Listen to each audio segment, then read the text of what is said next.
In 1840, Booker Webster, a young Texan who had been captured by the Comanches a few seasons earlier, witnessed members of the tribe beginning to wail in despair.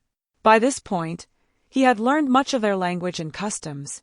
Several Comanche tribal leaders and members had been killed by Texans during a council meeting, an event the tribe saw as an unimaginable betrayal. As the Comanche wails grew louder, Booker observed the warriors cutting their hair, which was sacred to them. The women, overwhelmed by grief, began slashing their arms and legs with knives as part of their mourning ritual. However, grief quickly turned into rage.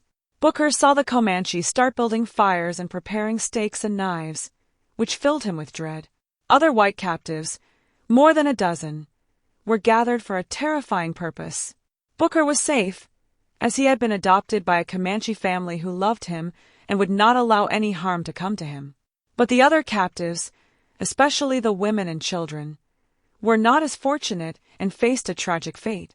War had always been a fight for survival, and the fury fueled by this betrayal only intensified the violence.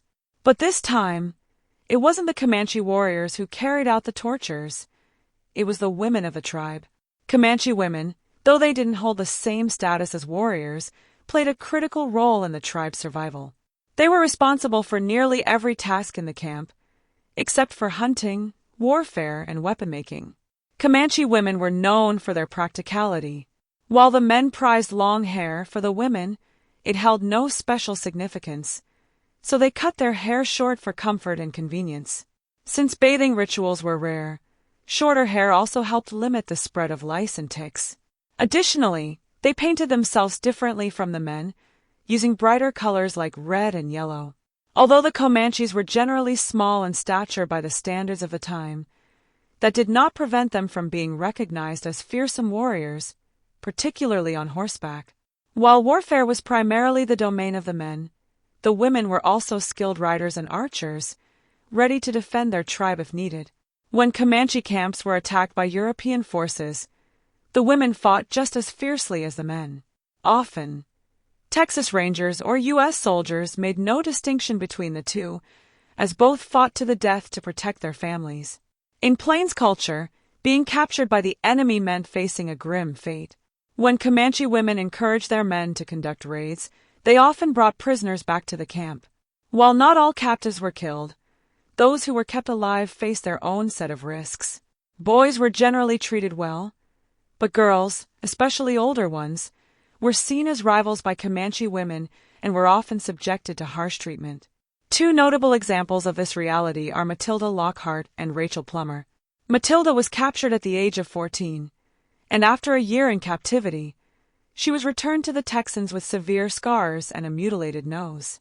Rachel Plummer, captured in 1836, endured constant abuse and tragically lost her baby at the hands of the Comanches.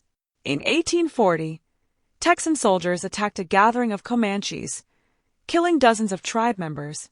Violence erupted because the Texans took a Comanche chief hostage after the tribe failed to deliver the white captives demanded at the meeting. For the surviving Comanches, this event was an unspeakable betrayal. Mourning the loss of their leaders, the warriors cut their sacred hair, while the women expressed their grief even more intensely, following their mourning customs.